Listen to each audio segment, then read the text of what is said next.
It's the most watched trial in America, with some people actually holding parties hooked on every detail. ABC's Ryan Owens has the latest.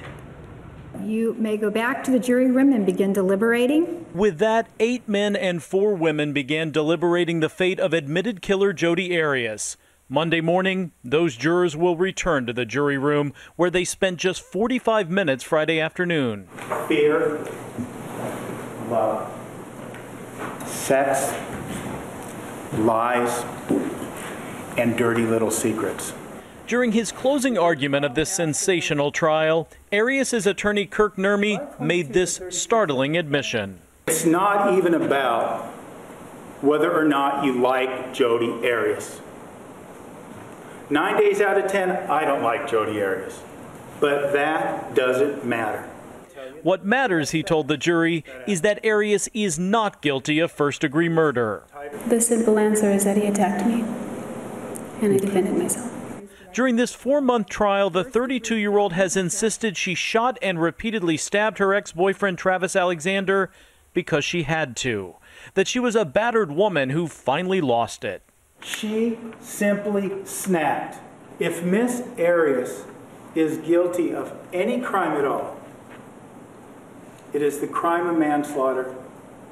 Prosecutor Juan Martinez believes Arias deserves the death penalty if convicted. He calls her a stalker who killed her ex in a jealous rage over seeing him with other women, then made up abuse allegations to justify the cold-blooded, premeditated murder. Travis Victor Alexander was slaughtered by this woman. Alexander's family sobbed as he recounted that day in June of 2008. Jodi Arias simply shut her eyes, knowing her fate is now in the hands of 12 people who could ultimately decide if she lives or dies. For Good Morning America, Ryan Owens, ABC News, Phoenix. After 4 long months, it's in the hands of the jury now. So let's get some legal analysis now from Ricky Kleeman, who's a criminal defense lawyer and a former prosecutor. Good morning. Thanks for coming in. Thank you, Dan. I mean, it's just stunning to hear a defense attorney say what this man said in his closing argument. Was this wise?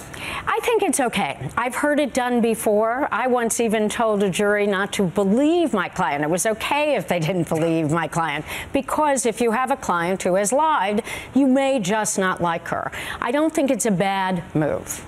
Can she, given everything we've learned about her during the course of the trial, can the jurors really give her a fair hearing? Well, they may not like her, just like their lawyer doesn't, but they may be able to assess the evidence. And remember this lawyer on the defense side is only looking for one juror to hang this jury, or perhaps more jurors to come back with something less than the first-degree murder charge. They want to save her life. That's the defense ploy here. They're not looking for an acquittal. So let's walk through the options that the jury has right now.